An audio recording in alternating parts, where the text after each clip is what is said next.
Faced with a fragmented humanity, how can we bring about unity of will?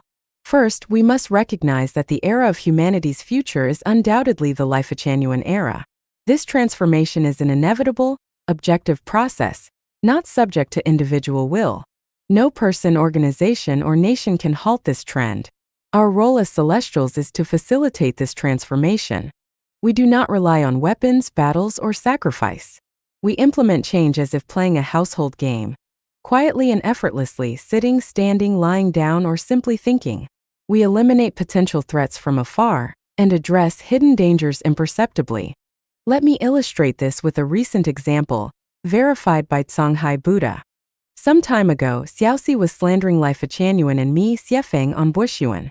I told Songhai Buddha, "This individual is too brazen. Let's give him 3 days of angina as a reminder." Soon after, Xiaoxi disappeared from Buxuan. To confirm the miracle, I wrote an article titled "Without Xiaoxi's Arrogance, I'm Feeling Lonely," and posted a follow-up comment in our community asking if Xiaoxi's heart pain had subsided. A few days later, it was confirmed that Xiaoxi had indeed suffered heart issues. This is the power of thinking.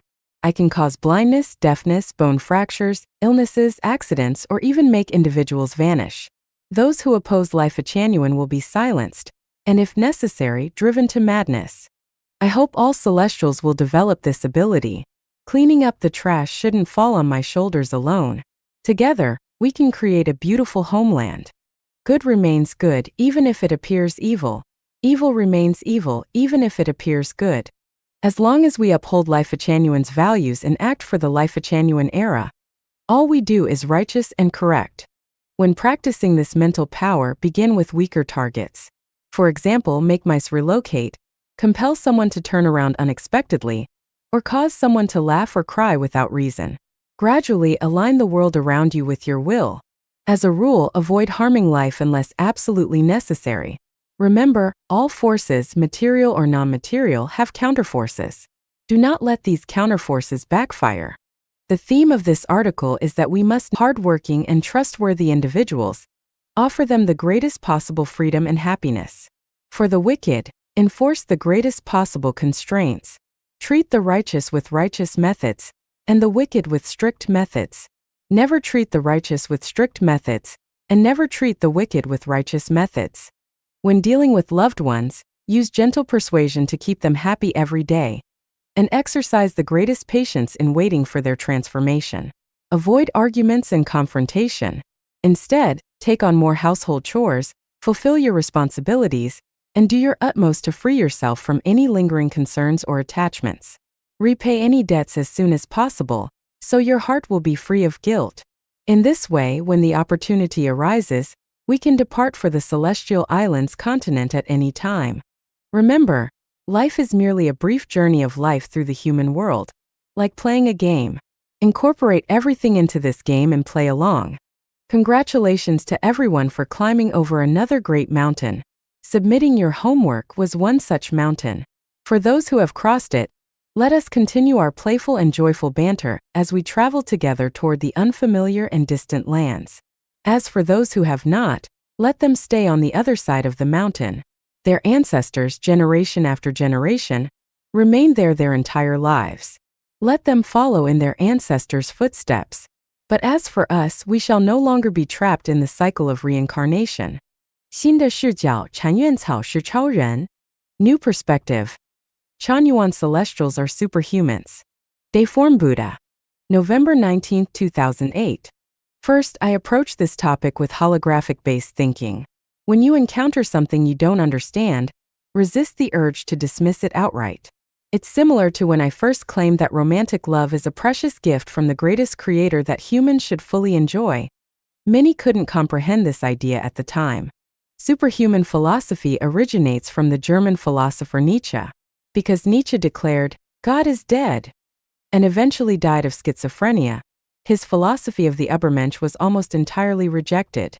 However, I want to bring Nietzsche back into focus, offer a fresh perspective on his philosophy, and encourage every Chanyuan celestial to become a superhuman. The core of Nietzsche's Übermensch philosophy is to reevaluate all traditional moral and cultural values, and to build a new value system based on a fresh worldview, outlook on life, and concept of values. The superhuman embodies a new morality distinct from traditional and popular norms. A superhuman is someone who exemplifies the will to live, possesses immense creativity, and is a strong figure in life.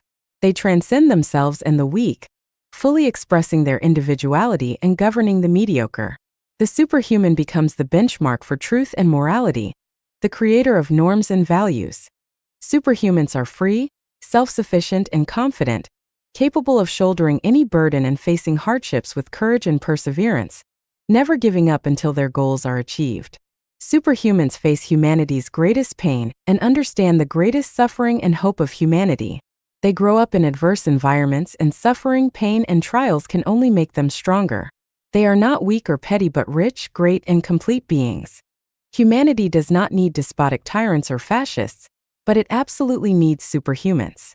Current reality. Take a look at our world today. The Chanyuan values bring joy, freedom, and happiness to individuals and offer hope for humanity as a whole.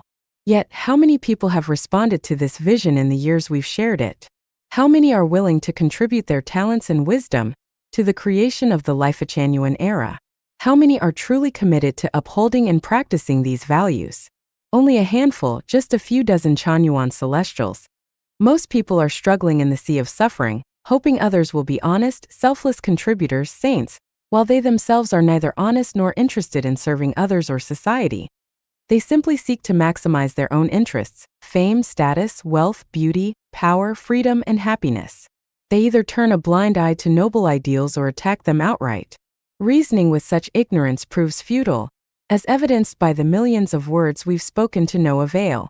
Pure kindness and forgiveness toward the ignorant can harm them and degrade society. The only solution is for superhumans to lead.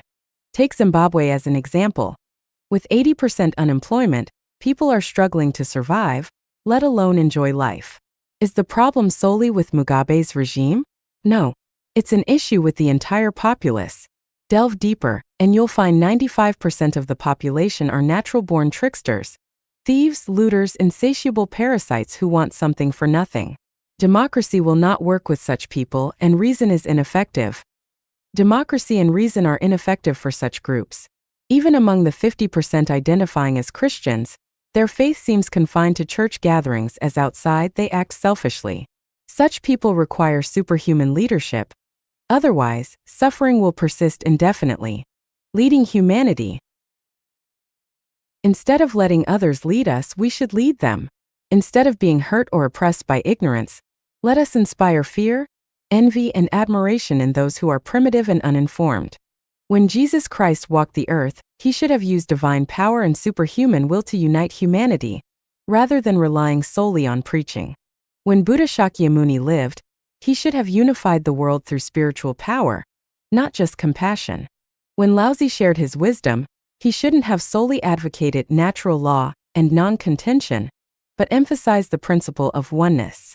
When Prophet Muhammad established his vision, he should have eradicated the institutions of family, political parties, religion, and nations, rather than merely conquering cities and territories.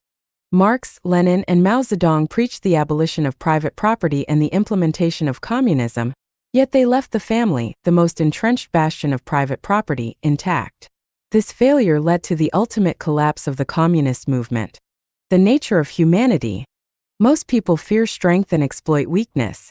They covet fame, wealth, beauty, and power, while masking their desires behind a facade of morality. When they fail to achieve something, they dismiss it as worthless. Such people are selfish and hypocritical. If you disguise yourself as a beggar and plead for food, you will see people's true faces. Even those who are pitiful themselves will look down on you with disdain. Yet, if you pose as a masked bandit wielding a blade, even the most prideful will drop to their knees, begging for mercy and offering their possessions. History offers stark examples. During the Second Sino-Japanese War, we have seen footage of just 2 or 3 Japanese soldiers subduing dozens of Chinese people. These Chinese individuals, who were adept at squabbling and scheming against their own brothers and sisters, turned into cowards when faced with a formidable enemy. Such people should not be treated as equals. They should be governed from a position of superiority. One must elevate oneself to the level of a superhuman to lead and command them. building a strong inner circle. Even within Life Genuine, when some individuals slander, defame, or attack Life Genuine, particularly Xiefeng, a few of my brothers and sisters fail to muster even the slightest courage to speak up. They dare not make a sound or stand their ground. These are the same people who in ordinary times talk a great game, their words more impressive than a song, but when faced with real challenges, they become dispirited and spineless. I have nothing but disdain for those who lack integrity and backbone. Though Life Genuine is not a political or religious organization, we are bound as family, brothers, sisters, and lovers. If anyone among us is bullied, our first response should not be to analyze who is right or wrong but to collectively defend them. Only by fostering this unity can Life Genuine accumulate the energy and deterrence needed to guide humanity toward the Chanyuan era. Otherwise, we are no better than a pile of scattered sand. Look at the Muslim world, the Italian mafia, or Mao's China. Who dared challenge them? Life Genuine must surpass them all in excellence, discipline, and strength. Leadership beyond nations. Nations should not exist. The most civilized and wise should lead humanity and its regions. When I asked grassroots Zimbabweans whether life was better under white rule or their own governance, they unanimously said it was better under white leadership. This proves colonialism was correct. National independence and self-governance are regressions in human civilization. Even Hitler's core philosophy was sound. The world should be unified and managed by the most capable. His methods were secondary to this vision. Life Genuine members, or Chanyuan Celestials, are not bound to any existing nationality. We are a new kind of people, armed with the way of the greatest creator. A superior human race destined to lead the world, purify humanity, and restore Earth. We are a new breed of humanity. We are superhumans. When faced with challenges, we are fearless. Even in the face of death, we remain unshaken. Our expressions unchanging, our hearts steady, our eyes fixed, daring to confront whatever comes our way. Blow me up if you dare. If you can't, but you so much as lift a bomb against me, I'll make sure you're the one who gets blown up. Action over complaints. Many lament the injustice of the world. But what good does shouting about it do? For thousands of years people have cried out, yet has the world become fairer? The oppressed are like blades of grass, endlessly harvested and regrown, just as corrupt officials rise one after another. Complaints and dissatisfaction achieve nothing. If you truly want to change the world, strap on an atomic bomb and blow it all up. Can't do that? Then either conform to the system or refuse to compromise and take real action.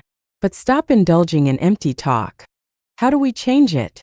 Chinkoan Buddha not only clarifies the root of the issue, but also puts forward a series of measures and methods. These involve creating a new operational framework for society based on the Life Genuine values. First, we must integrate ourselves into this structure, test it, and perfect it. This is one of the main purposes of building the second home. Reassessing Nietzsche. Now let's return to Nietzsche, who proposed the philosophy of the superhuman. I have endeavored to immerse myself in his thoughts and found that he has been widely misunderstood. At the age of 25, he was appointed as a professor of classical philology at the University of Basel, a role that highlighted his extraordinary talent and brilliance. This alone proves that his mind was not chaotic but exceptionally sharp. He confronted the collapse of traditional values in his era and sought to redefine the meaning of life. Today we recognize that many traditional human values, life perspectives, and worldviews are incorrect, inverted, and do not align with the way of the greatest creator. Over a century ago, Nietzsche loudly proclaimed the need to reevaluate all values. He was keenly aware of the flaws and shortcomings in traditional values and proposed their reassessment. His perspective stemmed from a vantage point far removed from the constraints of his time, similar to how I view humanity's current values from the coordinate system and perspective of the thousand-year world. Nietzsche's insights were ahead of their time. Nietzsche's concept of the Übermensch, Superman, was his way of envisioning individuals who could transcend the flawed values, life perspectives, and worldviews of humanity to create something new. This idea was profoundly correct. Even Adolf Hitler was influenced by Nietzsche's Superman philosophy, using it as inspiration for his own actions. When Nietzsche declared, "God is dead," his words did not reflect a denial of God's existence. Instead, he sought to emphasize that humanity could not rely solely on God to resolve its problems. Nietzsche urged people to take initiative and harness their willpower to actively confront humanity's challenges. He grew frustrated with those who continued to pray and wait for divine intervention while doing nothing themselves. This frustration led him to the provocative statement, "God is dead," to shock humanity into action. Furthermore, Nietzsche was critical of Christianity and rejected the God depicted in the Bible, which also contributed to his statement. Why did Nietzsche ultimately succumb to mental illness and die? The primary cause was his long-term inability to gain understanding or acceptance of his ideas, coupled with the crushing loneliness this imposed on him. This isolation led to his psychological collapse. It was not due to contradictions in his philosophy or a lack of clarity in his thinking. However, it's possible that his fate might have been different had he not uttered the controversial phrase, "God is dead." That said, we cannot adopt all of Nietzsche's ideas wholesale, particularly his extreme measures. Instead, we focus on his notion of the Übermensch because humanity today urgently needs individuals with extraordinary qualities to resolve the current chaos. This article ends here. Its perspective might seem strange and unsettling at first. I hope you hold on to your current views for now, and we'll take the time to analyze and explore them together. 禅院超人的内涵概念 The concept and connotation of Chanyuan superhumans. Jiefeng, November 20, 2008. In human society, governance should not fall into the hands of despots or fascists, nor should it be managed by elected mediocrities. It should instead be led by individuals or groups with superhuman qualities, those who are the most civilized, outstanding, selfless, and saintly-minded, with an iron will. At present, the Chanyuan Celestials of Life-Changyuan embody these qualities. Chanyuan Celestials understand and uphold the 800 Chanyuan values. These values represent the essence of human wisdom and the highest moral standards. They are profound and indispensable. Therefore, human society should naturally be led by the Chanyuan Celestials of Life-Changyuan. This is non-negotiable. Whether humanity agrees or understands, it must comply. Those who are willing to embrace this will enter the era of Life-Changyuan, living lives of joy, freedom, and happiness. Those who refuse are akin to viruses within human civilization and will be purified without hesitation. The goal of the Chanyuan Superman is to dissolve the structures of nations and families, retire religions and political parties from history's stage, and unify humanity. The social order will be founded on the principle that the talented will be put to good use, and the world will be one family. Harmony will reign, and everyone will live freely and happily. The Chanyuan values will become deeply rooted in human consciousness, ultimately bringing about the ideal of universal harmony. Good, hardworking, honest, and trustworthy people deserve to live joyfully, freely, and happily. If such individuals cannot, then society itself is immoral. System is driven by Satan. Thousands of years of human history have shown that humanity has been ruled by Satan and his agents. But now the kingdom of the greatest creator is descending. All past views on life, the view of life, the worldview, and values must be completely abolished and replaced with the Chanyuan values. These will be implemented and managed by Chanyuan superhumans. To become a Chanyuan Superman, one must first understand the 800 Chanyuan values. These values form the foundation of superhuman qualities. Without them, one cannot be considered a superhuman. Such a person would be merely a brute. Once one fully understands the Chanyuan values, one becomes a true superhuman. A Chanyuan Superman should embody the following principles: devotion only to the greatest creator, serving only the creator's will, and following the creator's path. Reject all paths that contradict the creator, whether those of gods, demons, or humanity itself. Anything that goes against the creators will must be overthrown and eradicated. Reject nations, religions, political parties, and families. Anything that upholds these institutions must be destroyed. Hold firm to the belief, I am right. No matter who you are, follow my lead. Every Chanyuan Celestial should think this way. Either you follow me or we part ways. I will never compromise or bend to your will. My words must be obeyed, whether understood or not. Do not expect me to submit to anyone else's wishes. Do not argue with me. As a Chanyuan Celestial, I am inherently correct, and you are inherently wrong. Keep your arguments to yourself in my presence. When faced with threats or death, smile calmly and without fear. I am invulnerable, protected by divine light, the Dharma, the Creator's blessing, and my unbreakable will. Threats and death hold no power over me. Do not provoke me, for if you do, I will seek revenge tenfold, chasing you from the heavens to the underworld. I will show no mercy, for you have wronged me. Life or death? If you choose life, follow me. If you choose death, go your way. These are the essential qualities of every Chanyuan superhuman. Methods and strategies of the Chanyuan superhuman. A Chanyuan superhuman's methods are flexible and diverse, adapting as necessary. As long as I succeed and achieve my goals, ensuring the world revolves around me, I will use any means, even those traditionally deemed evil, if they serve my purpose. However, I am wise and strategic. I will always protect myself first. I will act only when my safety is assured. I avoid duels, direct confrontation, or open and covert conflicts, preferring to operate invisibly, so that my opponents cannot defend themselves or predict my actions. I adhere to the principle of flexibility.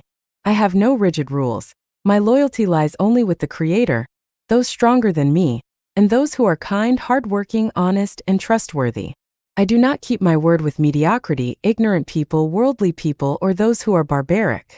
I constantly adapt, shifting between truth and falsehood, reality and illusion. While my external methods may seem inconstant, my commitment to the Creator's path, my goal of establishing the Life-Chanyuan era for humanity, and my faith and determination to journey toward the Celestial Islands continent will never waver. Everything else will evolve with changes in time, space, environment, and people. I will never let my mind become rigid or my actions follow a fixed, inflexible pattern, nor will I ever be stuck in one way of thinking or acting. The path to achieving the Chanyuan superhuman's purpose. Chanyuan superhumans are like lions, tigers, and leopards. They are capable of working together as a team, but can also act independently, displaying strength and freedom. The relationship between superhumans is one of mutual cooperation and assistance, much like a pride of lions or a pack of tigers. However, unlike herds of sheep or zebras, which when gathered together may appear grand and overwhelming, capable of crushing anything, but once faced with a fierce lion, scatter like birds and beasts, only thinking of fleeing. This is not the way of Chanyuan superhumans. Chanyuan superhumans must view the Life-Chanyuan community as their unbreakable fortress, relying on this collective strength and using the Chanyuan values as their guide for action. Without these, even the strongest lion will be lost and overwhelmed among wolves. Nietzsche's superhuman is inevitably solitary, but the Chanyuan superhuman is never alone. We are a collective of superhumans who flirt with one another, entertain ourselves, and enjoy games together. In response to questions from Tiangong Celestial, I have written the above. I want to emphasize that viewing the Chanyuan superhuman concept from only one perspective can lead to misconceptions, and may even seem contradictory to my previous teachings. As I have always said, do not rush to conclusions. Take your time to explore and observe, for this is the holographic mechanism.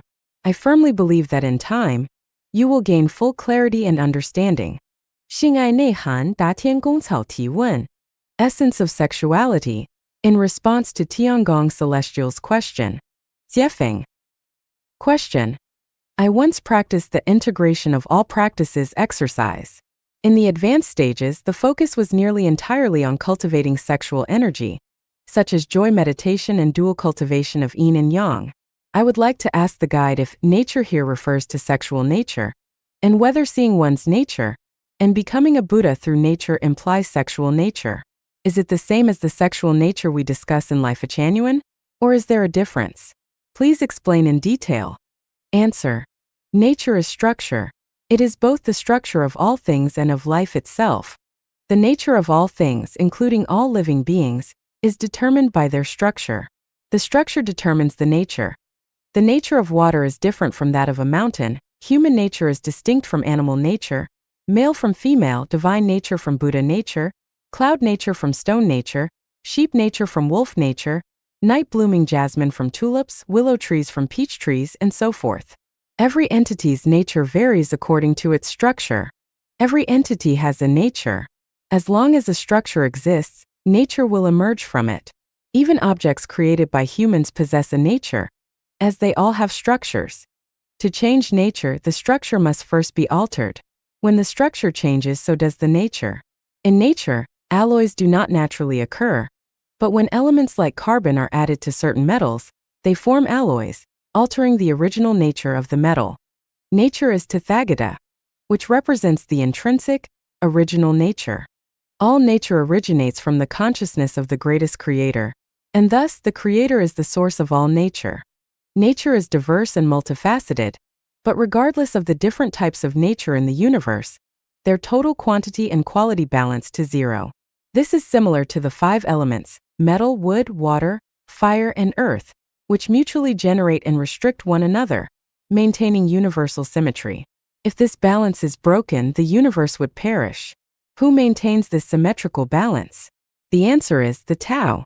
Human beings possess both heavenly nature and acquired habits. Heavenly nature is the original nature, while acquired habits are formed ingrained habits and behavior. Heavenly nature was established by the Creator, while acquired habits result from human choice. Cleansing acquired habits to return to heavenly nature aligns with the greatest Creator's Tao, which leads to peace and happiness. Love is the core of nature. Every nature inherently possesses love, determined by its structure. Different structures, and thus different natures, express love differently. There are 3 primary expressions of love: through giving, absorbing, or mutual benefit. Some insects and animals express love through giving, even at the cost of their lives, like certain spiders. Others, like wolves and birds, express love through absorption. Wolves eat sheep and birds eat insects. Human love mainly combines both giving and absorbing, while only the celestial beings of the 10,000-year world and the Elysium world practice love as mutual benefit. You mentioned focusing on sexual energy cultivation in advanced practice, which is correct.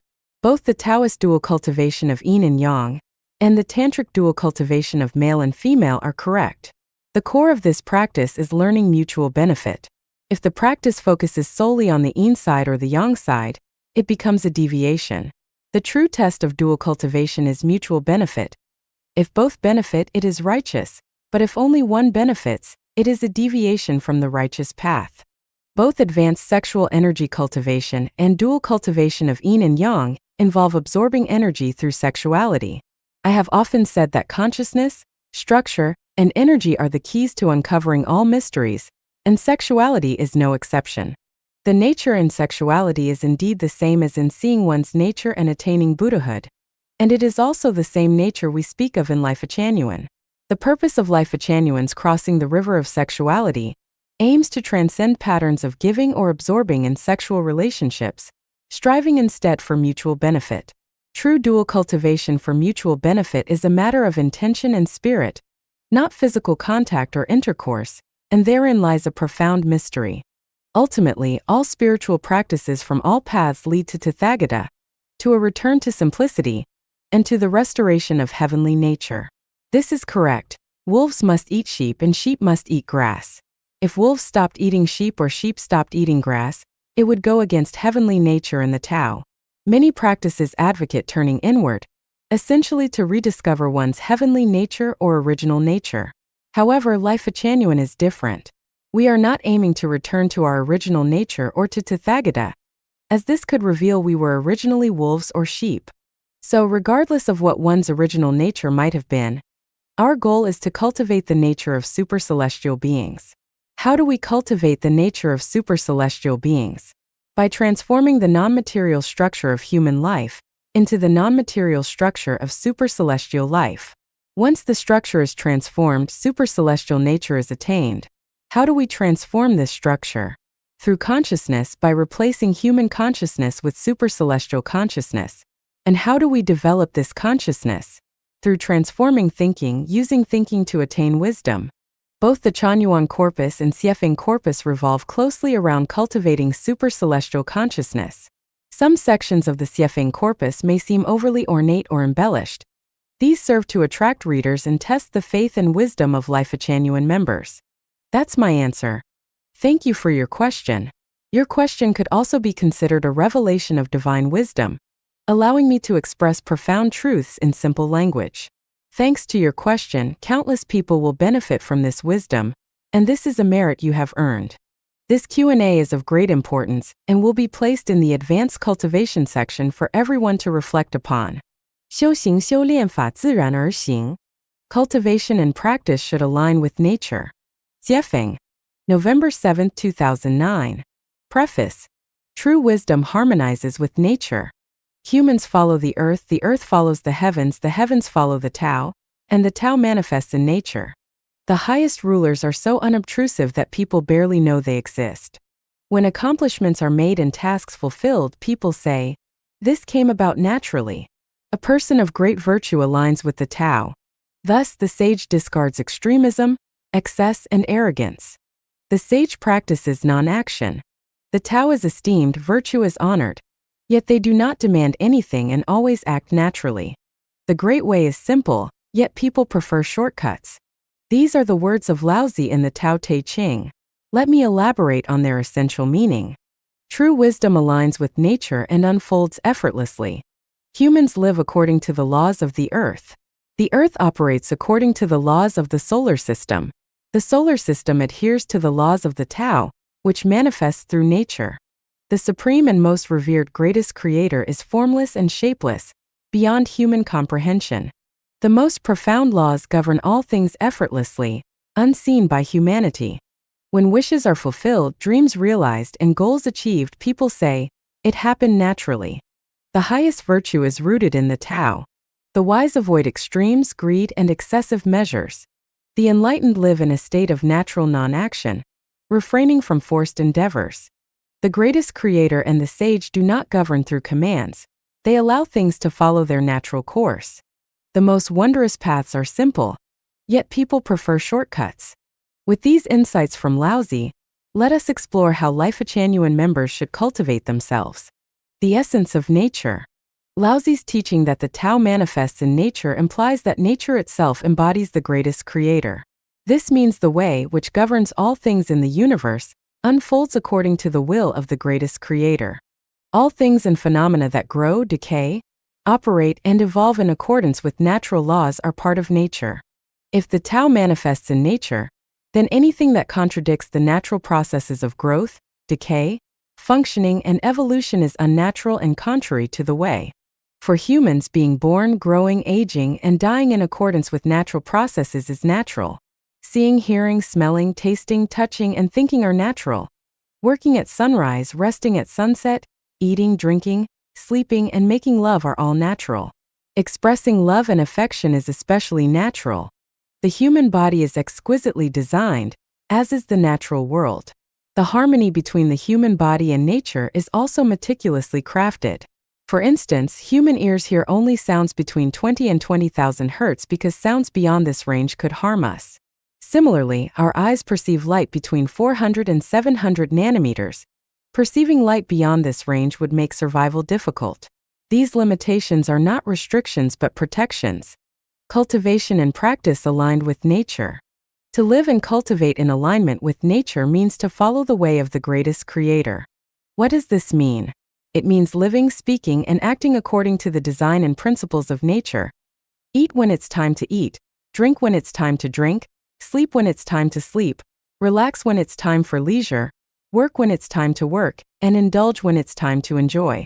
Why were humans placed on Earth? It is to live honestly and simply as humans, not to seek to become gods, Buddhas, immortals, ghosts, demons, monsters, spirits, dogs, pigs, or any other beings. Our task is to be good humans, to express and perfect human nature. When human nature is perfected, our mission is complete, and we can ascend to the next level.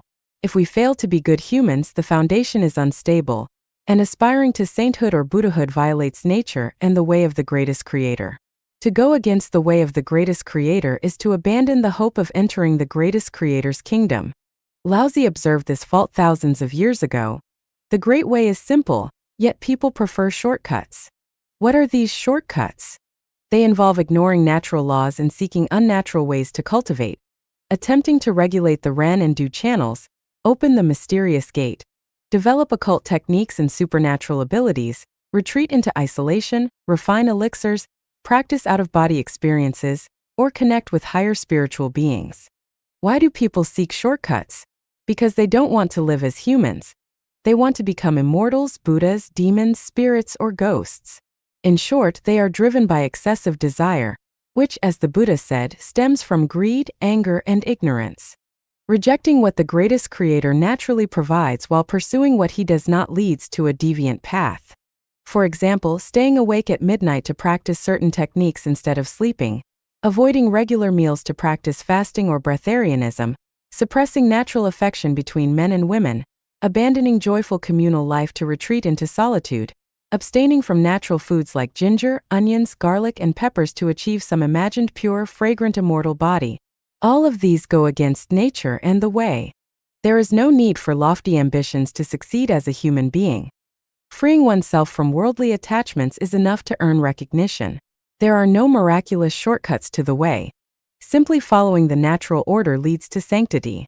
To become celestial beings or Buddhas, there is no need for extraordinary methods. Perfecting one's human nature suffices. Going against natural instincts is walking against the way. A person of great virtue follows only the way. May all Life-Genuine members cultivate themselves naturally, practicing in harmony with the way. 不断死亡，不断新生. Constantly dying, constantly reborn. Jiefeng.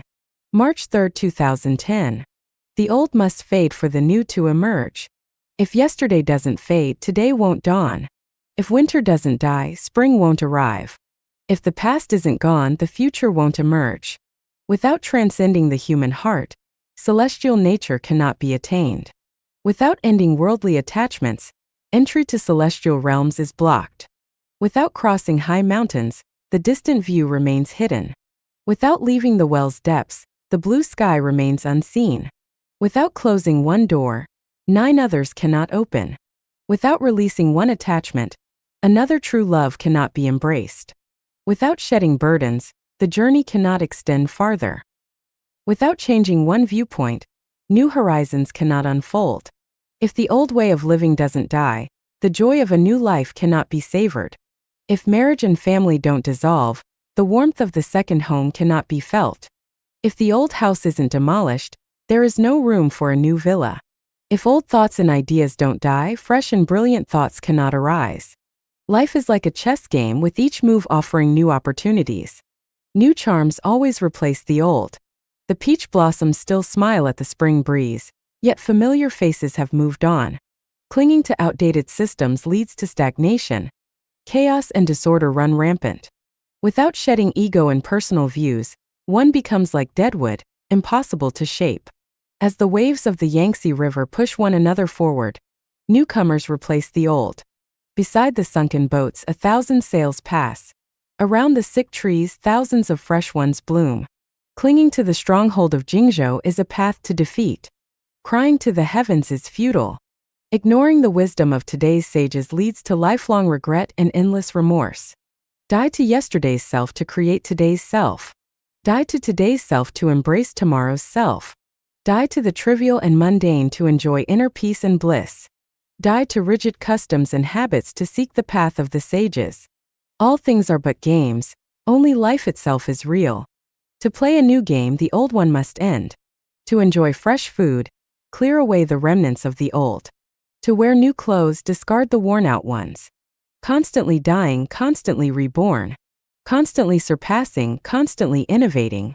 Return to the innocence of infancy to live long and boundlessly. Return to your origin and follow your heart's true desires. 再论性，我对邪淫二字无比愤慨. On sexuality again, my outrage at the term immoral lust. Jiefeng. December 14, 2010. Since time immemorial, humanity has never truly understood, appreciated, or openly praised sexuality. Instead, sex has been regarded as something ugly, dirty, immoral, and shameful. This misperception is the root of humanity's degradation. Such views have turned truth upside down, confused beauty with ugliness, distorted authenticity, and misinterpreted good and evil. Sex is the most beautiful phenomenon in the universe. No beauty, be it flowers, human beings, or landscapes, can surpass the beauty of sex. No purity, be it of water, humanity, or nature, can rival the purity of sex.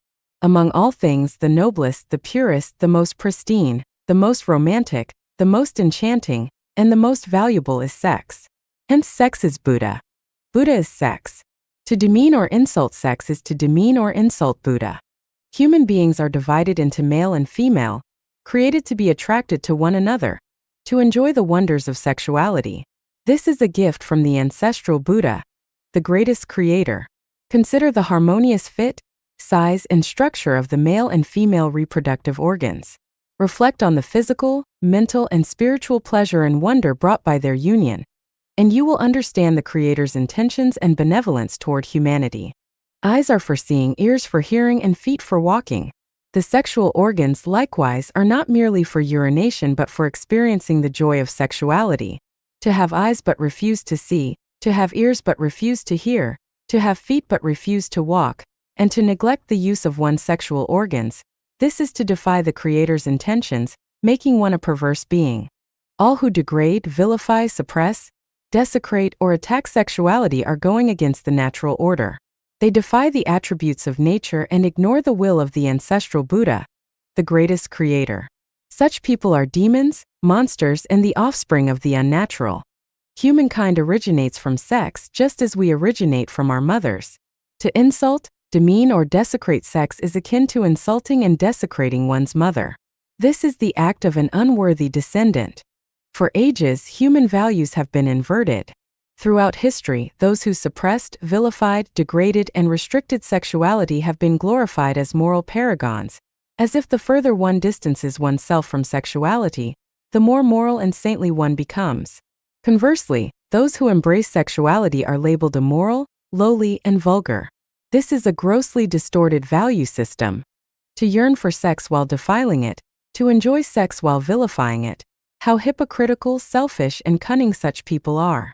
This is the hallmark of those afflicted with spiritual schizophrenia.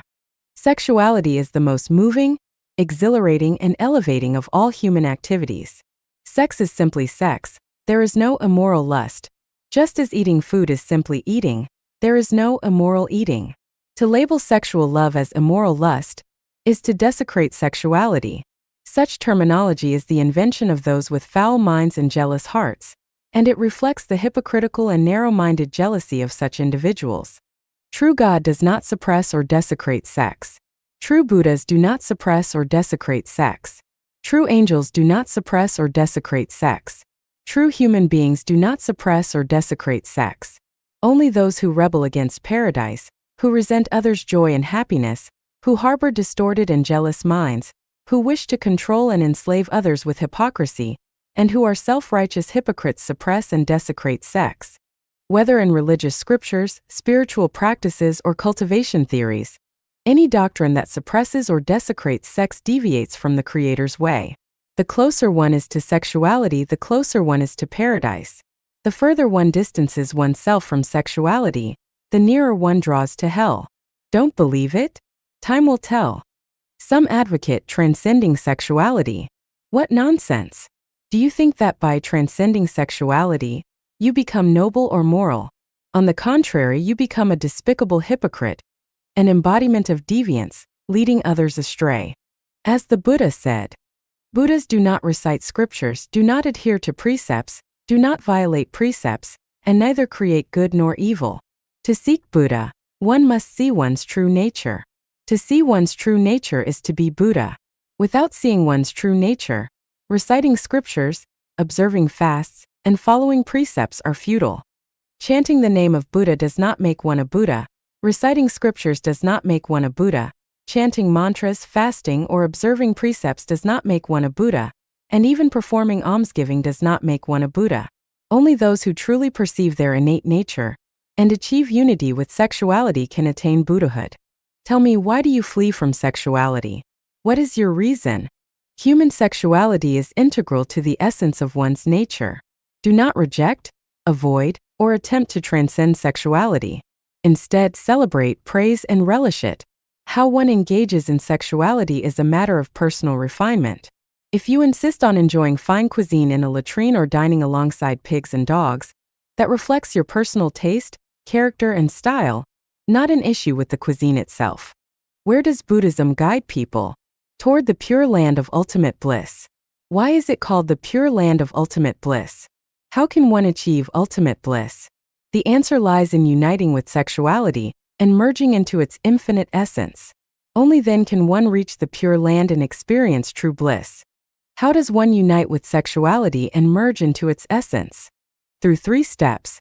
The union of male and female forms the Taiji. Integration with the heavens leads to formlessness. Union with the Tao leads to holography.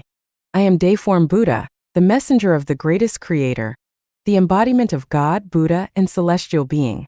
From this day forth, regardless of ethnicity, nationality, or religion, anyone seeking the Creator's way must follow my teachings. The path I guide leads to heaven. Those who stray toward hell diverge from my teachings. This article is but one of my writings on sexuality. To fully comprehend my perspective and message, one must read all my writings on the subject. Otherwise, misunderstandings and partial interpretations are inevitable. 打作个屁呀!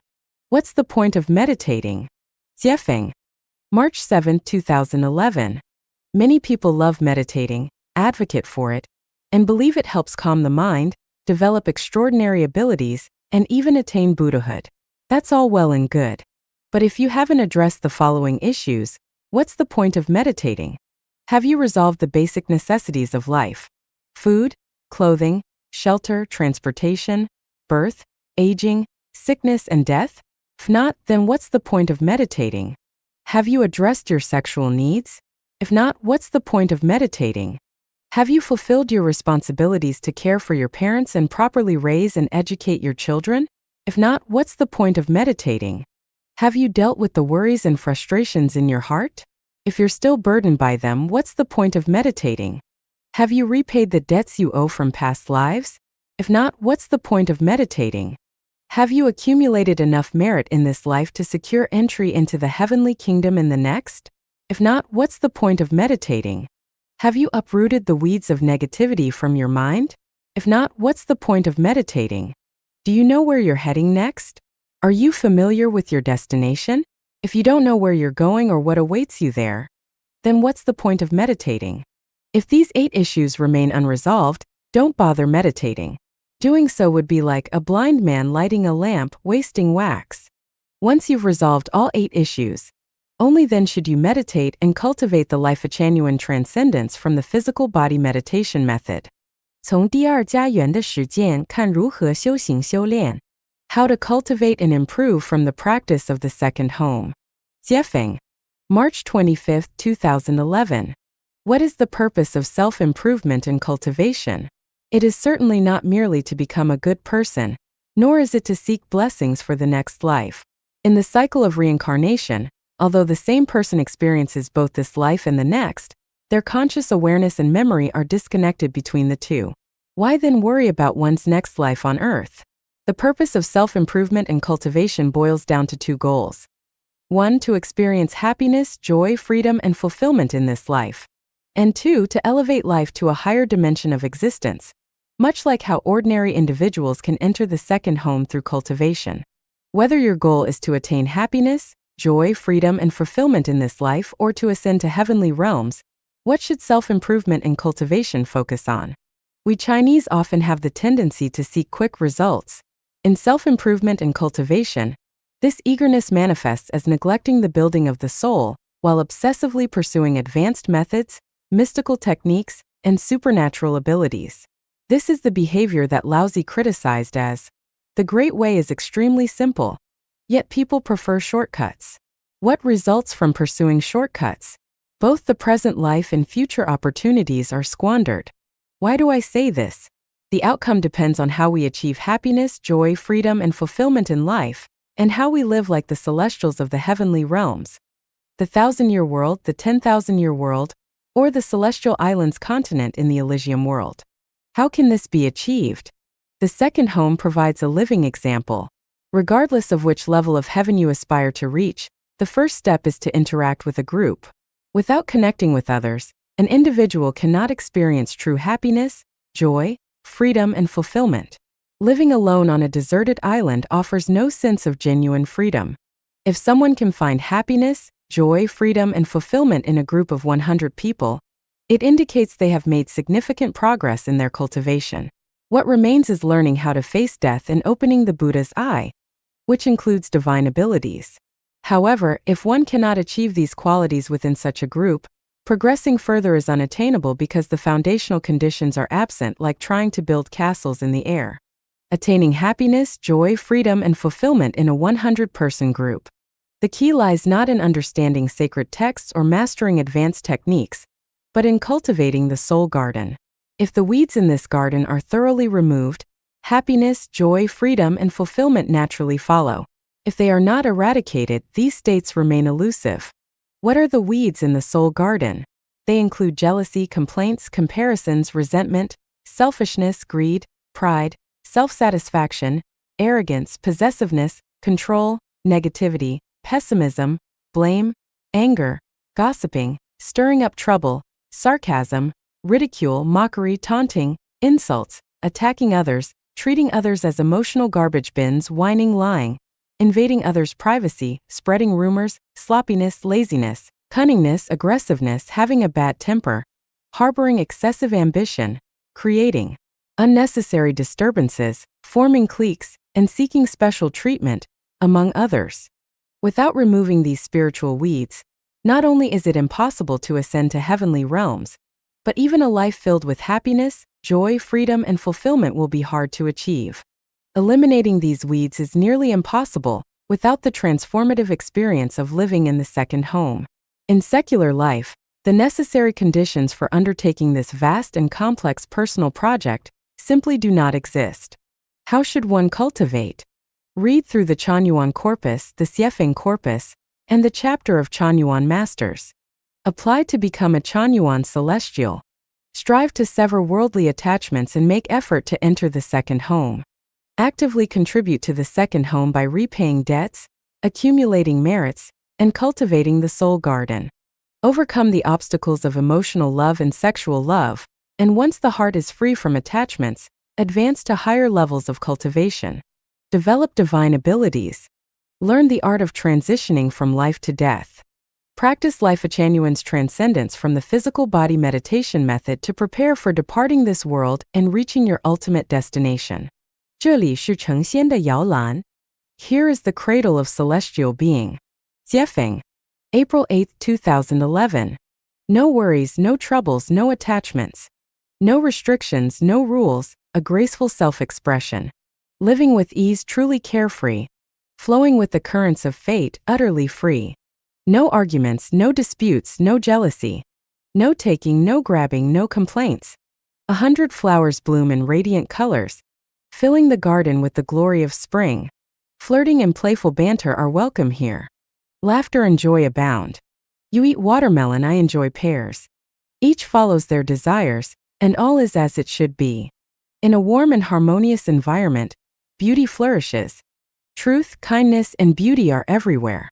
A paradise beyond the mundane is taking shape, where a group of celestial beings live in leisure.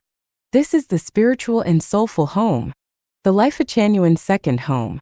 By following the will of the greatest creator, adhering to the teachings of Christ Jesus, Buddha Shakyamuni, and Laozi the sage, fulfilling the hopes of wise sages throughout history, and realizing the wishes of kind-hearted, hard-working, honest, simple, and trustworthy people, we have replicated the living model of the 1,000-year world in the heavenly kingdom. The result is as you see here.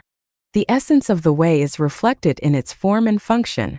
The inner meaning of life shines through its appearance and the values it expresses. A practitioner's cultivation is evident in their words and deeds. By looking beyond appearances, we see the essence.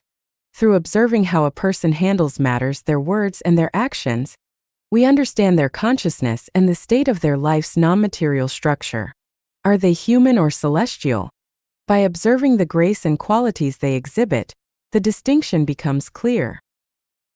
Humans exhibit jealousy, complaints, anger, resentment, comparison, sorrow, anxiety, fear, selfishness, possessiveness, control, arrogance, negativity, pessimism, arguments, quarrels, sarcasm, ridicule, attacks, revenge, greed, laziness, cunning, scheming, and other such traits.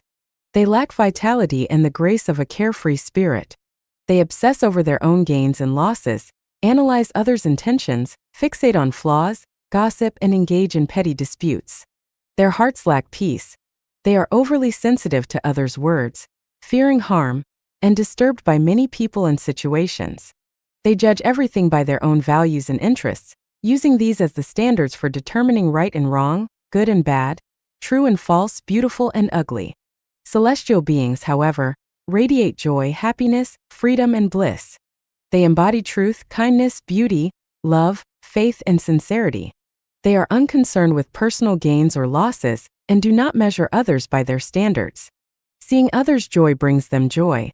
Their hearts are pure and innocent, free of complicated thoughts. They delight in play and games, exuding youthful vitality and liveliness.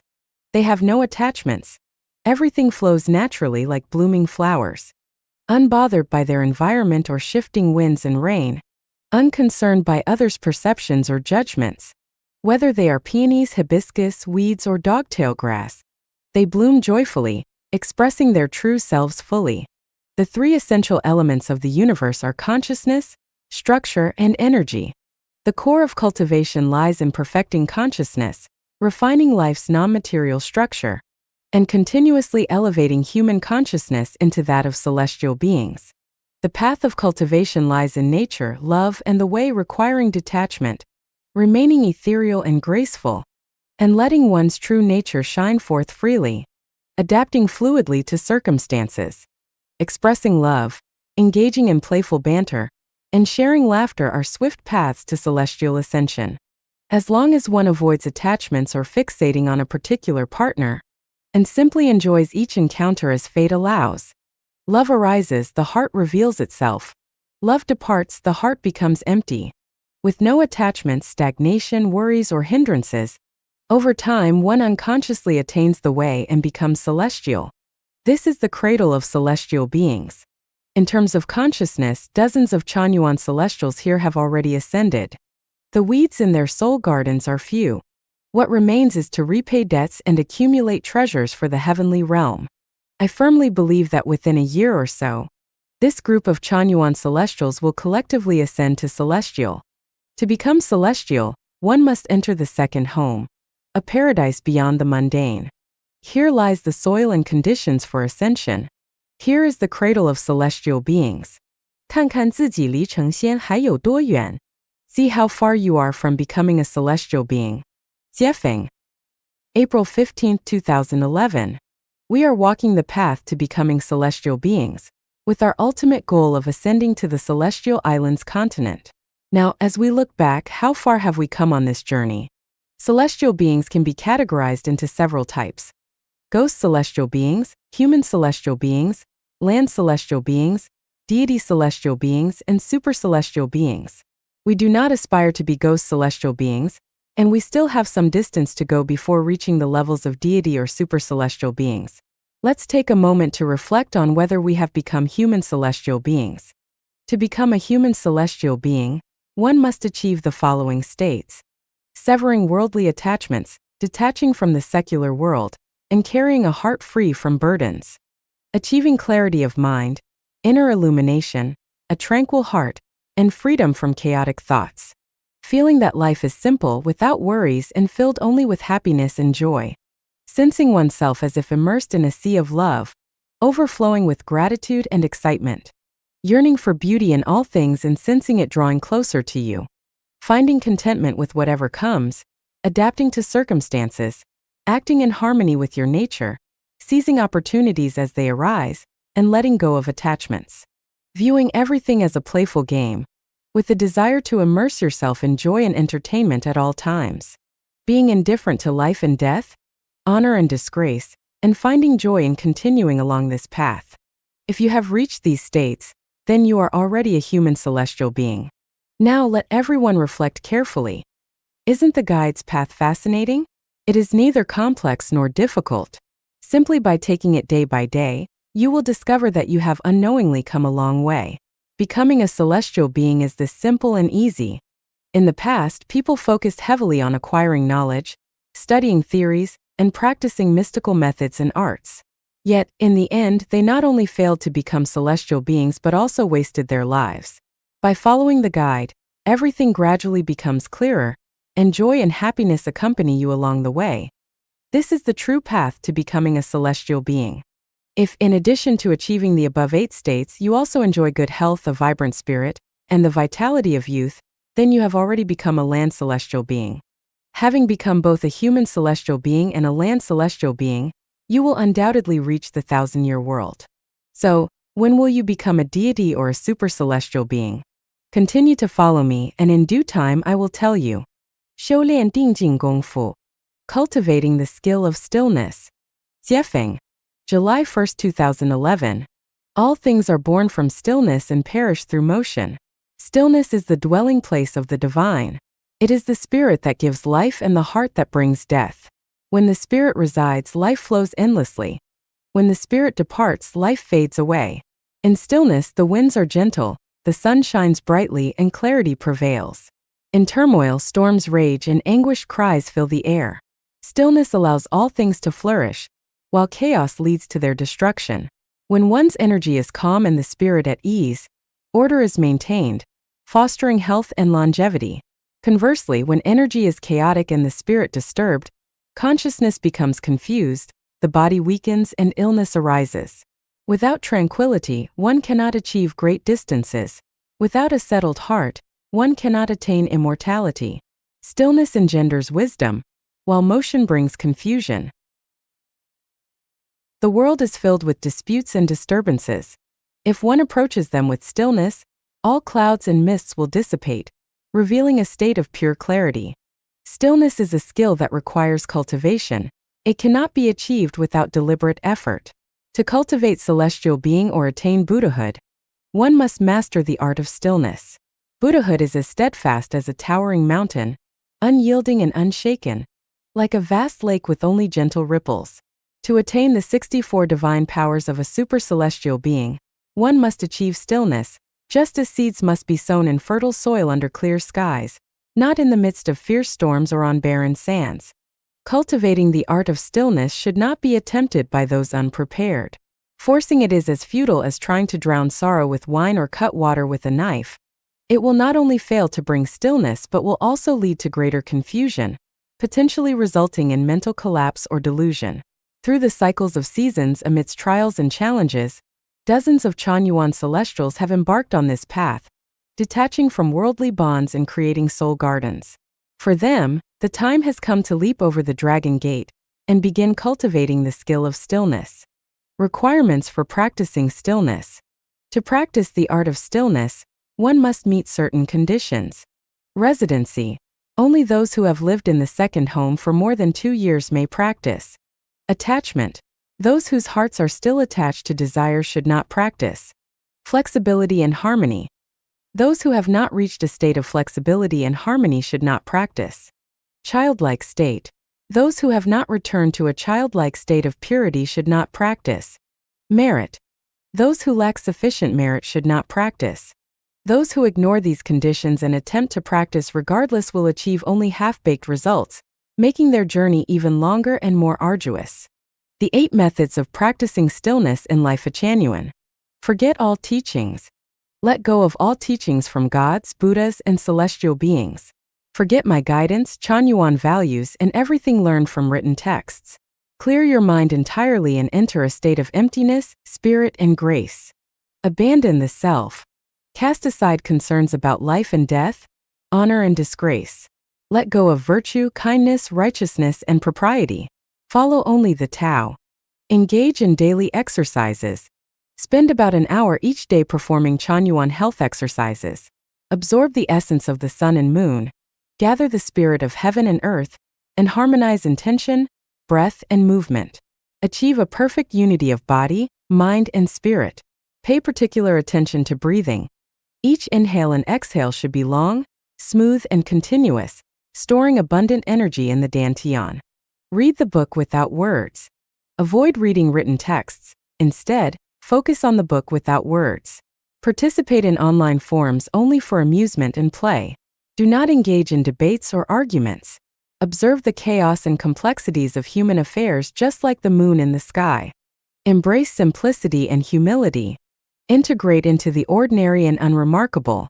Do not present yourself as a master, a superior person, a great individual, someone exceptional, or someone burdened with a mission. Instead, present yourself as an ordinary person and as a child. Remember, those who crave unusual flavors will suffer from unusual diseases. Those who harbor eccentricities will develop peculiar ailments. Those who practice scheming will encounter sinister misfortunes. Those who exhibit strange behaviors will meet extraordinary poverty. No matter how great a person's wisdom is, they cannot fully grasp the entirety of the Tao, and will inevitably miss some aspects while attending to others. Neither exceptional skills nor clever techniques can help. Only by being plain, ordinary, and natural can one connect with the great Tao. Moderate desires and actions. Cultivate a mindset of moderation and minimal desires. Maintain a regular lifestyle. Avoid excessive thinking and attachment, and refrain from anger and arrogance. Refrain from killing and greed. In all things, go with the flow and follow destiny, extending consideration to others as you would to yourself. Find stillness within motion. Stillness belongs to the nature, while movement belongs to the mind. When the light of one's nature is clear and perfect, true stillness is achieved. When the mind is free from attachments and obstructions, stillness can be entered. Therefore, follow your nature in all things, not your mind. Do not seek desolation, for true stillness exists amidst movement. Stillness without movement is mere desolation, which benefits neither oneself nor society. Nurture life wisely. Nurture life wisely and always remember the essential points of my health preservation chapter. If you achieve something, keep it to yourself. Neither speak nor display it. Maintain kind thoughts, bring peace to the place you dwell, and bestow blessings upon all you encounter, regardless of their appearance or relationship to you. Without words or actions, dissolve all conflict and darkness without a trace. Once complete, let it go, returning to emptiness and serenity. Achieve success without claiming credit. The divine resides in stillness and can be perceived through stillness. Demonic forces reside in movement and are revealed through movement. This stillness is not mere emptiness but a stillness of mind and heart. This movement is not physical but arises in the mind and heart. To practice stillness, one must first correct the body and mind, gathering true essence in spirit. Only then can one develop great talent and virtue, not human ingenuity but the formless and intangible essence of the Tao. To become a celestial or attain Buddhahood, one must perceive their true nature. Only through stillness can this nature be realized. Once realized and revealed, one becomes a Buddha or a super-celestial being. These 8 methods are suitable only for those who have lived in the second home for more than 2 years. Others should not practice them. Doing so will lead to disorder and may result in falling into delusion. 励志篇，生命禅院雪峰给大学生们的公开信。An open letter to university students from Xie Feng, founder of Life Achanuan. Xie Feng, March 29, 2010. To all university students, whether currently studying or graduated, greetings. Humble and diligent students, full of youthful energy, you stand at the beginning of a journey full of potential and promise. As the bearers of civilization and pioneers of tomorrow, you shoulder the aspirations of countless people. Introduction of Xie Feng. Born into poverty, I have traveled far and wide, founded a company, and earned millions. I have a virtuous wife and a capable child. My wife accompanies me on this journey, while my child studies in America. I am deeply grateful to the Creator for His protection and blessings. I'm now focused on creating a new vision, Life Achanuan. I wish to share my insights openly and sincerely, to engage with you, and to embark on a new journey together. The purpose of this open letter. The Creator is merciful to all beings, but many remain unaware, and true happiness continues to elude them. Christ and Buddha have shared countless teachings, and while many revere them, few follow their guidance. Laozi and Muhammad have spoken with heartfelt sincerity. Though many listen, only a few follow their wisdom. In the 5,000 years of human history, our generation faces profound calamities and crises. Disasters are imminent, and time is of the essence. We need wise and capable individuals to save humanity from suffering. With leaders like Hu Jintao and Wen Jiabao embodying the soul of China, their compassion inspires hope for all. Seizing this rare opportunity, let us transform our worldview and bring fortune to all under heaven. Core content of the open letter. A well-rounded individual, able to contribute meaningfully to humanity, must possess three types of knowledge. Knowledge of the greatest creator. Knowledge of being human. Knowledge of scientific and technical skills. From primary school to university, your education largely focuses on scientific and technical skills. Knowledge about the greatest creator and how to live as a true human being is either missing or fragmented and incomplete. Therefore, I must say that the majority of university graduates are not mentally complete individuals. A mentally sound individual must pursue three types of wealth throughout their life: soul wealth, spiritual wealth, and material wealth. Soul wealth is the primary wealth. Without it, a person is like a rootless tree, a river without a source, nothing more than a wandering soul, a lifeless body. Next, one must pursue spiritual wealth. Without spiritual wealth, a person's life will be filled with loneliness and isolation, accompanied by pain, anxiety, fear, misfortune, hardship, disaster, and despair. Finally, one must pursue material wealth. Without material wealth, a person cannot live with dignity. Maslow proposed a hierarchy of needs, suggesting that lower-level needs must be met before higher-level ones. However, I argue that one should start by meeting the highest-level needs. As the saying goes, from the high vantage point, the whole view is visible. Grasp the essential and everything else follows. Thus, Maslow's hierarchy of needs should be reversed. Three fundamental types of knowledge. Knowledge of the greatest creator. Understanding how humans can live in harmony with nature. Knowledge of humanity. Understanding how individuals can live peacefully with others and society. Knowledge of scientific and technical skills. The textbook knowledge acquired in school, and the professional knowledge applied in careers after graduation. Regarding the knowledge of the greatest creator and being human, Life Genuine has provided nearly 2,000 articles, totaling approximately 4 million words, offering detailed explanations on these topics for reference. Core concepts are as follows. All things carry yin yet embrace yang, and their interaction governs the transformations of the world. The world consists of the material world and the non-material world. The universe encompasses 20 parallel worlds, 36 dimensional spaces, 36 8-diagram arrays. Time is the recorder of material movement and operates both longitudinally and transversely. The 8 ladders of thinking: material thinking, image thinking, associative thinking, illusory thinking, visualized thinking, Taiji thinking, formless thinking, holographic thinking. Key principles. The Tao represents the consciousness of the greatest creator. The universe is holographic, composed of 3 fundamental elements: consciousness, structure, and energy. Humanity can be categorized into 5 types. Ignorant people, driven by instincts. A worldly people, driven by desires. Immortals, driven by emotions. Sages are driven by rationality. Saints, celestials, driven by spiritual senses. Consciousness shapes reality. The nature of one's consciousness determines the form of life and the environment in which it exists. Life has 8 mysteries and, like all matter, is subject to universal gravitation. Life on earth is a brief journey for life, the soul, and the purpose of life is to achieve joy, happiness, freedom, and bliss. The ultimate goal of life is to reach the celestial islands continent in the Elysium world. When disaster strikes, no one is left untouched. Therefore, virtuous individuals should dedicate themselves to the well-being of all people and guide humanity into the Life Genuine era. The Life Genuine era will be characterized by: the talented will be put to good use, and the whole world will be one family. No one will pocket anything found on the ground, and doors will not need to be bolted at night. All things will exist in harmony, weather patterns will stabilize, and prosperity will prevail, ensuring happiness for everyone. In this era, nations will vanish, religions will dissolve, political parties will disappear, and traditional family structures will disband. All teachings will unify, all paths will converge, and there will be one global government.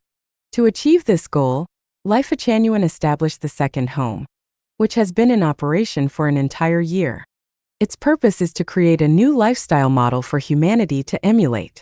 The key principles of this model include contributing according to one's abilities and distributing according to one's needs, the dissolution of traditional family structures and marital relationships, full support for every member's basic needs, such as food, clothing, housing, healthcare, and end-of-life care. The community assumes responsibility for elder care, as well as the upbringing and education of children. This ensures that every individual owns nothing yet has access to everything. Each member of the community works 6 hours a day, with no tolerance for laziness or selfishness. Romantic and sexual relationships are free, but no one is allowed to use the name of love to control, harm, or deprive others of their freedom. The community organizes weekly entertainment events and rejects all forms of superstitious and feudal activities. All members strictly abide by the 800 values for New Era human being. After 1 year of practice, this model has proven to be highly effective and successful. We are connecting with utopian and communist communities worldwide, striving to lead the globe into the Life Achanuan era after 2012. Our aim is to enable everyone to enter one of 256 branches of the second home communities spread across the world. Here, all individuals will enjoy a new way of life filled with joy, happiness, freedom, and bliss. Hope. Life is but a dream. All is emptiness. Fully experience it and live without regrets. Unpredictable are the winds and clouds. Fortune and misfortune can change in an instant. Adversity and hardship constantly weave through life. I hold secrets that can preserve the essence of your being. If you follow my guidance, a bright future awaits. Everything is but a game except for life itself. If you wish for your desires to come true, embrace truth, kindness, beauty, love, and sincerity. Open the windows and sunlight and fresh air will pour in. Take a broad view and you will see distant mountains fresh and green. Stay and study in Life Achanuan. A new life will begin. Your spirituality will blossom, and your thinking will transcend the limitations of human nature and ethics.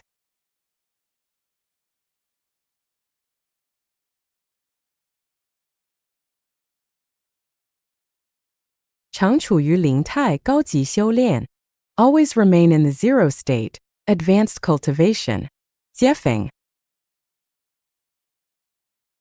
Today, after reading Feelings of the Middle Way by Qiankuan Celestial, I experienced a sudden clarity, as if a new window had opened within my heart, offering a view of the boundless universe.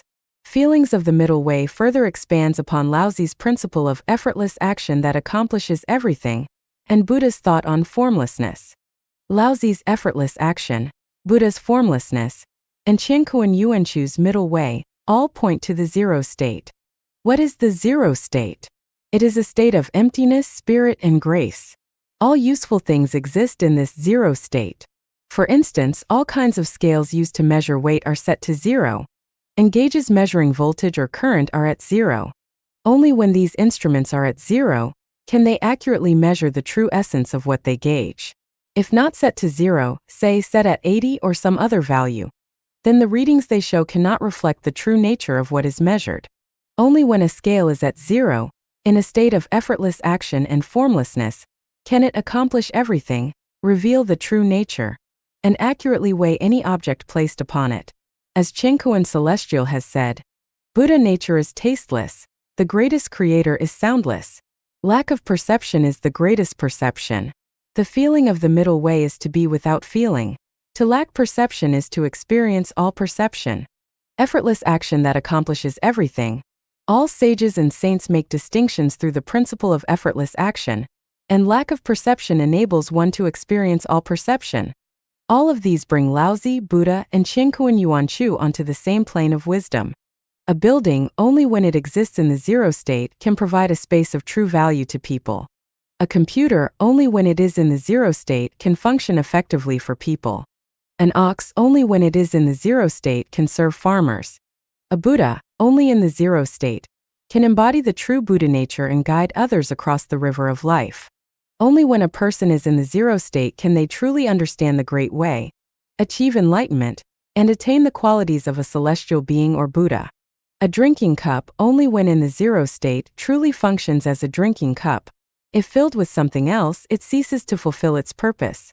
Idling vehicles and machinery are also in a kind of zero state. The earth, existing in the zero state, nurtures all forms of plant life. The state of energy differentials is likewise a form of zero state, ready to unleash immense power in an instant. People often say, "My mind feels completely empty like a blank slate," which is also a form of zero state, a highly positive state. As the wind passes through sparse bamboo, the bamboo retains no sound. As geese fly over a cold pond, the pond leaves no reflection. This reflects the zero state of the bamboo and the pond. Keeping oneself in a zero state is a form of advanced cultivation. The highest level of swordsmanship is the absence of a sword. The ultimate mental practice is to be without a mind. The most profound Buddha Dharma is to be without Buddha. And the greatest self is the absence of self. Striving to reach the zero state is moving toward Buddha, toward celestial beings, toward the Tathagata. To cling to any specific matter, thing, theory, religion, political party, nation, family, or person is to deviate from the Tao, to distance oneself from the zero state. The zero state is not emptiness but, as Chinkoan Celestial says, the root of life. The zero state holds the mysteries of heaven and earth, immense power, endless transformations, and countless phenomena. The zero state is an attribute of the Tao. It is the state of the greatest creator. The zero state is nothing, yet it contains everything. To reside in the zero state is to reach the state of unity between heaven and humanity, to dwell in the eternity of life. The most exquisite experience in life is the awareness felt when consciousness resides in the zero state, for it is then that one can perceive everything. From the zero state, viewing humanity's many values and morals reveals them to be mistaken. From the zero state, seeing humanity's suffering shows it all to be man-made, a result of straying from the zero state. The zero state is also the gateway to all wonders. Mysterious, graceful, resplendent, and magnificent. Everything arises from it. I hope you will frequently keep yourself in the zero state. 高级修炼，把自己表达清楚。 Advanced cultivation. Expressing yourself clearly. Jiefeng. I once asked the greatest creator, "Why do so many people struggle to realize their desires?" The greatest creator replied, "Because they haven't expressed themselves clearly." After returning from the non-material world, I continued to observe people's situations and found that the greatest creator's words were indeed accurate. When we complain that our desires are unfulfilled and blame the greatest creator, we often fail to realize that we haven't expressed what we want clearly. First, we haven't made it clear where we want to go, or what we truly need.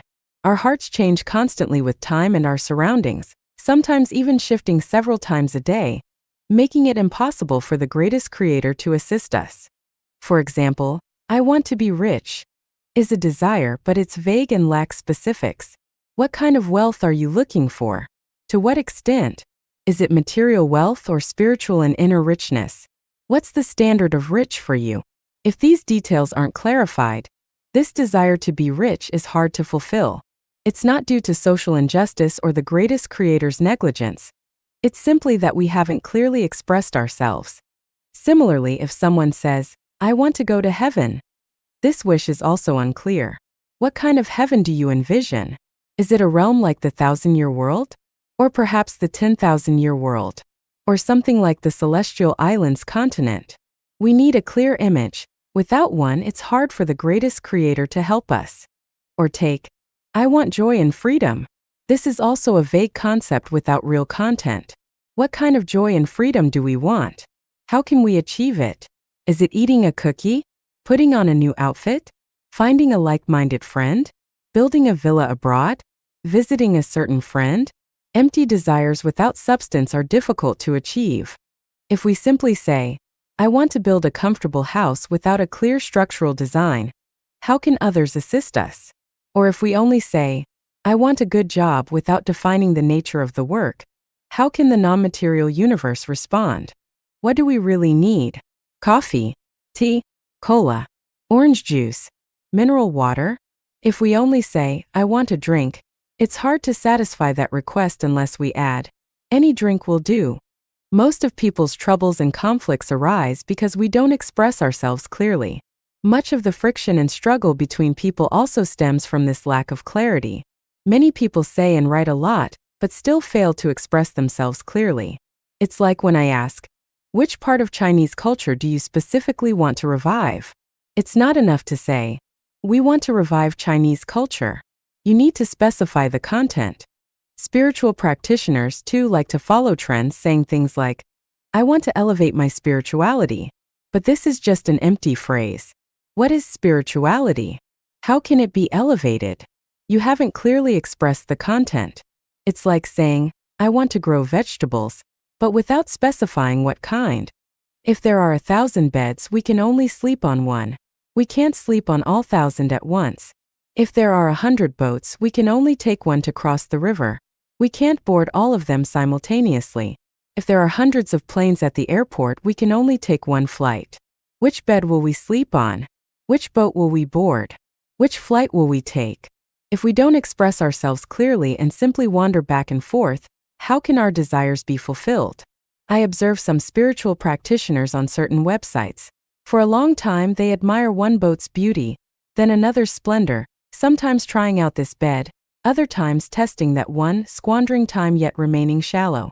Critics who wander around pointing fingers aren't true spiritual practitioners. Only those who try to express themselves clearly are genuine practitioners. Is advanced cultivation really this simple?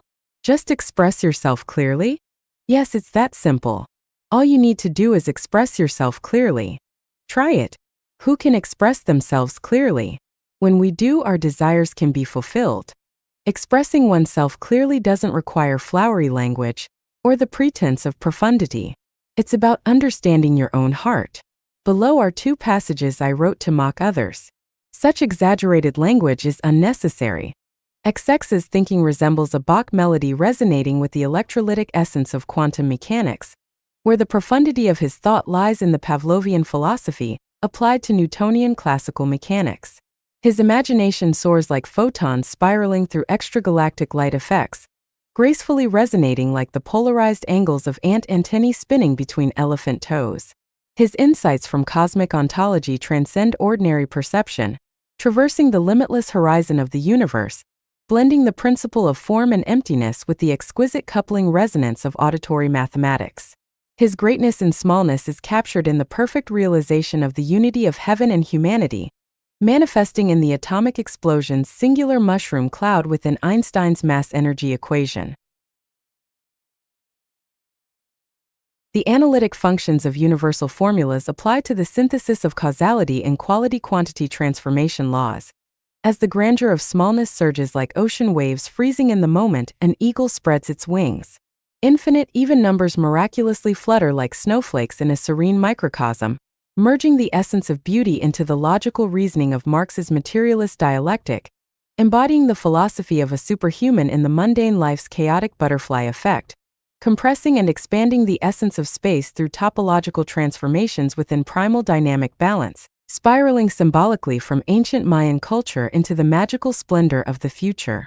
It folds the marvelous transformations of reality into the profound rules of mind projection, surpassing all skills, transmitting the philosophical insights of past and present across the structure of the cosmos.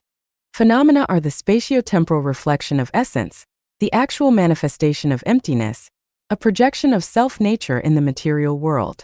Through introspective observation and awareness, the world of phenomena reveals itself fully. The essence of phenomena is emptiness, utterly devoid of substance, reflecting the nature of phenomena. With no duality in mind, no 2 intentions in body, the mind is the spiritual source of self-nature, the origin of thought. The brain, a vessel of chemical reactions between inner and outer worlds, reveals the conscience of self-nature through the mind, disclosing the world of self-nature upon introspection.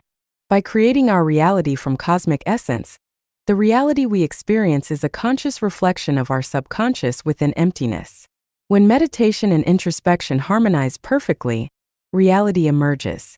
The maximization of self lies in egolessness. The optimal path to refining the self is through the projection of awareness. The material world reflects egolessness, a phenomenon shaped by the desires of self-nature within the essence of emptiness. Only by grasping the essential properties of emptiness Can we elevate the beauty of the mind to the highest realm of material reflection? Form mirrors the soul of emptiness. Emptiness is the natural essence of form. The method of ultimate awareness lies in transforming form into emptiness, understanding form through introspection atop the peak of the soul. The essence of love is the holistic projection of sexuality, aligned with the natural law of the Tao. The universe's essence is an unrestricted expansion of love within nature's bounds. When a tiger devours a fawn, it reflects self-nature's ultimate conquest within the realm of love. Beauty's principle lies in the absoluteness of love, with absolute beauty embedded within the unconscious awareness of relative beauty. Relative beauty is love concealed within the deep structure of appearance. When the mind's supreme beauty ascends into the boundless compassion of cosmic unity, beauty radiates an irresistible allure. The extraordinary lies within the awareness of the ordinary. Extraordinary skills in life harmonize biological and psychological attributes in a logical, natural competition. As chemical properties of life evolve with physical qualities, the extraordinary potential within the ordinary erupts. These passages are intentionally exaggerated and empty. Articles that appear flowery and profound like these, in fact, fail to express anything clearly. Although we can learn from others' wisdom and experiences, there's no need to waste time and energy on writing that doesn't express itself clearly. The more we read and study such writings, the more confused our thinking will become, and the deeper we'll sink into the illusion of word games. 高级修炼，创造天仙结构，吸收特殊能量。Advanced cultivation. Creating the super-celestial structure to absorb special energy. Jiefeng. February 16, 2008. Let's start by examining and reflecting on some interesting phenomena. When you feed fish to a sheep, it won't eat it, but a cat will. Why does a sheep refuse fish while a cat enjoys it? The answer lies in the different life structures of the sheep and the cat. Metal doesn't insulate while asbestos does. Rubber doesn't conduct electricity, but tree bark does. Spherical objects can roll while cubes cannot. Liquid gasoline burns but water doesn't. These differences all stem from varying structures. Some flowers emit fragrance while others do not. Some plants bear fruit while others cannot. Women can give birth, men cannot. A temple bell can produce a deep, resonant sound, but no amount of striking will make a cooking pot produce the same tone. Instruments like the flute, eru, and violin produce music with distinct tones, pitches, and sounds, all because of differences in structure. Conclusion. The differences among all things lie in their structures. A queen bee lives for 4 to 5 years, while a worker bee lives only about 2 months. Monkeys live around 20 years, humans about 60, and super-celestial beings live 1,000, 30,000, or even billions of years. Lifespans differ because life structures differ. Conclusion. To achieve longevity, to live long, or even attain immortality, one must focus on the structure of life. What kind of life structure leads to longevity? What life structure should we pursue? In thermodynamics, there is a term called entropy. The higher the entropy, the closer a system is to a state of death. An isolated, closed system will ultimately reach maximum entropy, leading to a state of equilibrium or death. To prolong life, one must prevent life's entropy from increasing. The most effective way to do this is to avoid an isolated, closed life structure and instead adopt a dissipative structure. Flowing water does not rot, and a constantly used door hinge does not rust. The more open a structure is, the longer it lasts. A house with closed doors and windows will decay and collapse more quickly. A business that doesn't foster talent exchange and information flow cannot last long. A country that isolates itself will soon stagnate and fall behind. Likewise, a person who doesn't engage in regular learning and reflection will experience a rigid and stagnant mind, gradually moving toward a state of death. The reason for these examples is simple. When isolation occurs, entropy builds up until external energy can no longer enter, leading to suffocation. Why do lovers often lose their passion once they settle into marriage? Because their emotional structure becomes isolated and closed, their emotional entropy gradually reaches saturation, reducing passion and eventually leading to a dead state. Within a single individual, it is generally impossible to feel the freshness of first love twice. To continually feel that thrill, one's emotional structure must remain open. A pond as clear as a mirror reflects the sky's light and the cloud's shadows. How can it stay so pure? Only because fresh water keeps flowing in. Just like this, only by letting living water continuously enter can we maintain vitality and clarity. Where there is vitality, there is no approach toward death. How do we achieve the life structure of a supercelestial being? In fact, the Life-Channeling values provide guidance for continuously creating a supercelestial being's life structure. I am constantly breaking down old mindsets and bringing in living water. First, I encourage everyone to think differently, because unconventional thinking breaks the isolation and rigidity in consciousness that have formed over time. This way, we can experience the constant wonder of beyond the hills and rivers. A new village emerges. Then I work to free everyone from the restrictive structures of family, political parties, religion, and nationality, expanding the mind to embrace the boundless expanse of time and space. I introduce the vision of the 1,000-year world, the 10,000-year world, and the Celestial Islands continent to shift everyone's perception of life. When our consciousness has fully absorbed the essence of supercelestial beings, we will naturally adopt the supercelestial being structure. Once we embody this structure, we will undoubtedly exist in the supercelestial being's environment. I've explained this principle in The Key to Heaven, Mysteries of Life. Having the supercelestial being structure alone is empty if we do not also take in the corresponding energy. Just as an architect cannot realize a vision of a building without the right materials, a construction plan, and labor, a supercelestial being structure without the right energy is no more than a dream. So, we must consider the issue of energy intake. The first requirement is structure. The type of structure determines the type of energy it can absorb. With the structure of a supercelestial being, we can absorb